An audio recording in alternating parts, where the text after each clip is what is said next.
नमस्कार। एक बार मेरे चैनल पे आपका फिर से स्वागत है। एक समीक्षा, एक एनालिसिस लेके आया हूं मैं आपके लिए कि आखिर ईरान वर्सेस इजराइल में किसकी जीत हुई, किसको जीत हासिल हुई, किसका एजेंडा काम किया और किसका एजेंडा धराशायी हो गया।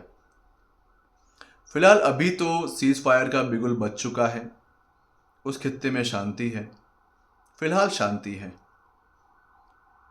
मैं किसी भी चीज़ को जब समझता हूं और उस पर कोई एक वर्डिक देना चाहता हूं तो वो एक तर्क संगत होता है, बायोलॉजिक होता है और अनबायस तरीके से मैं ऐसा करना चाहता हूं।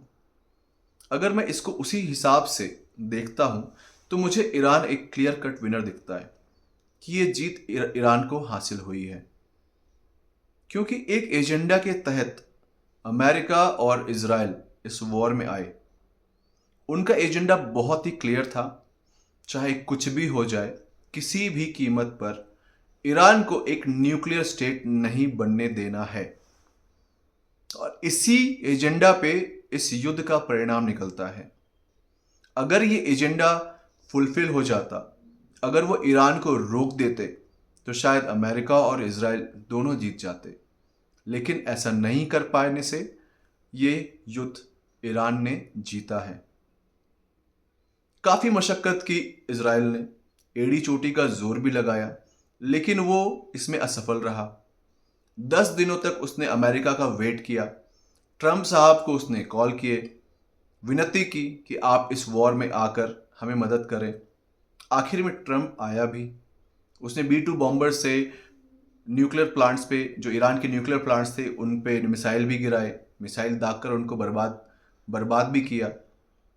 बट सवाल उठता है कि कितना बर्बाद कर सका अमेरिका। मुझे ऐसा लगता है कि ईरान इजराइल और अमेरिका से 2 कदम आगे रहा। जब ईरान को पता था कि अमेरिका ऐसा कुछ करने वाला है, तो उससे पहले उसने 400 किलोग्राम यूरेनियम वहां से सक्सेसफुली निकालकर किसी सेफ जगह पर रखने में सफल रहा। यहां उसको सफलता मिली। अब यह देखने वाली बात होगी कि आखिर उसको कितना नुकसान हुआ है और उसके इस प्लान को शुरू करने में कितना टाइम लगेगा। तो एक हिसाब से देखा जाए तो अमेरिका ने उसको नुकसान ज़रूर पहुंचाया है, उसको थोड़ा समय में पीछे धकेल दिया है, मगर ईरान के पास होप है कि वो फिर से उसको स्टार्ट करके कंप्लीट कर सकता है। अभी तो ऐसा करने से ईरान के लोगों का सपोर्ट भी उसकी गवर्नमेंट को मिला है। अभी तो वहां के लोग भी गवर्नमेंट को सपोर्ट कर रहे हैं कि हमें भी एक न्यूक्लियर पावर बनना चाहिए। अब ये एक काल चक्र है जो फिर से रिपीट करेगा। फिर से ईरान एक न्यूक्लियर पावर बनने की कोशिश करेगा। इजराइल और अमेरिका फिर से उसे रोकने की कोशिश करेगा। ईरान उस खित्ते में न्यूक्लियर पावर बनना चाहता है। इजराइल अपने एग्जिस्टेंस के लिए उसको रोकना चाहता है। अब ये आने वाला वक्त बताएगा कि आखिर उसमें जीत किसकी होगी।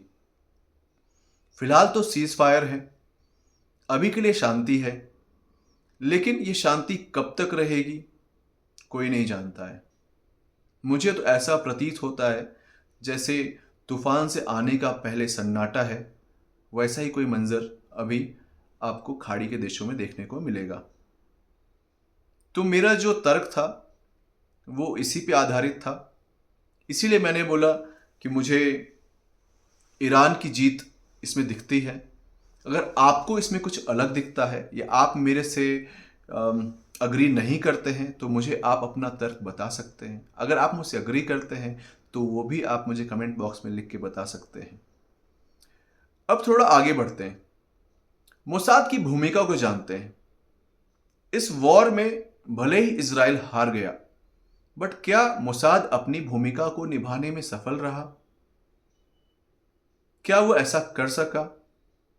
क्या उसको सक्सेस मिला? तो मुझे ऐसा लगता है हां, मोसाद अपने जगह पे सक्सेसफुल रहा। सबसे पहले चीज देखिए, जिन एटॉमिक स्टेशंस को मोसाद ने चिन्हित किया, वहां पे ही अमेरिका और इजराइल ने अटैक किया। तो इसका मतलब उसने बहुत ही सटीक जगह पे चिन्हित करके अटैक करवाया। तो उसकी ये सफलता है। दूसरी सफलता, जो न्यूक्लियर साइंटिस्ट थे ईरान के और जो टॉप के कमांडर्स थे डिफेंस के, इन सबको वापस से चिन्हित करके इनकी टारगेट किलिंग करवाई, इनकी हत्याएं करवाई। जो न्यूक्लियर साइंटिस्ट मारे गए ईरान के, उससे उनके न्यूक्लियर प्लान को और भी क्षति पहुंचा है। वो थोड़े और पीछे चले जाएंगे, क्योंकि वही साइंटिस्ट जो थे जो इस पूरे प्लान को एग्जीक्यूट करने वाले थे। तो इसमें भी उनको उसको सफलता मिली है।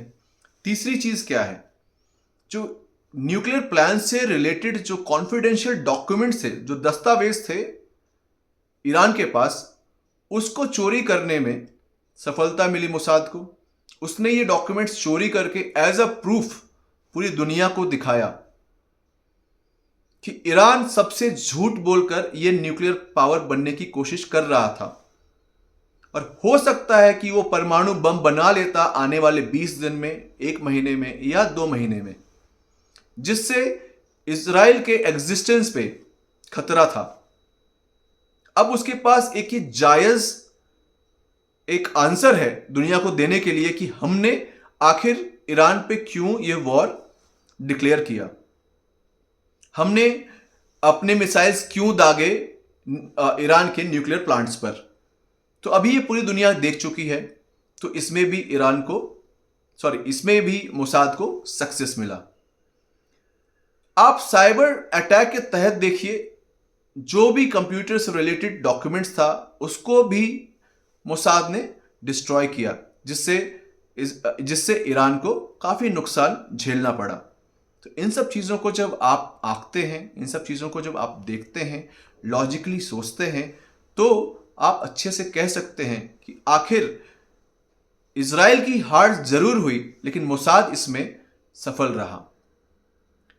अपनी छवि को बचाने में उसने पूरी मशक्कत की और लास्ट में सक्सेसफुल रहा। तीसरा पहलू यह है कि बचपन में आपने एक 2 बिल्लियों की और बंदर की कहानी सुनी होगी। यहां पर 2 बंदर हैं और 2 बिल्लियां हैं। आप समझ गए होंगे कि मैं बिल्ली किसको बोल रहा हूं और बंदर किसको बोल रहा हूं। इजराइल और ईरान यहां पे 2 बिल्ली हैं, जबकि बंदर यहां पर यूएसए और रशिया, जो 2 महाशक्ति हैं। इनको क्या ईरान और इजराइल वॉर से इनको फायदा हुआ? बिल्कुल हुआ है। जहां रशिया को इनडायरेक्ट फायदा हुआ है, वहां पे यूएस को डायरेक्ट फायदा हुआ है। आप याद कीजिए, एक समय आया था जब बूढ़े खमनई को सपोर्ट करने के लिए अपना हाथ बढ़ाया था रशिया ने, लेकिन वो इस वॉर में आया? वो इस वॉर में नहीं आया। उसने कहा था अगर अमेरिका इस वॉर में आएगा तो मैं ईरान के साथ खड़ा रहूंगा, मैं भी इस वॉर में आऊंगा। अमेरिका ने ईरान पे हमला किया, उसके ठिकानों को ध्वस्त किया, उसके बाद भी रशिया इस वॉर में नहीं आया। चीजों को मैं बहुत कॉम्प्लेक्स नहीं करता हूं, बहुत ही सिंपल तरीके से सीखता हूं और दूसरों को समझाने की कोशिश करता हूं। जब रशिया अपने आप में एक वॉर झेल रहा है, तो उसकी इतनी हिम्मत नहीं है, उसकी इतनी औकात नहीं है कि वो दूसरे वॉर में भी आकर अपने आप को एक काइंड ऑफ एंट्री कर सके।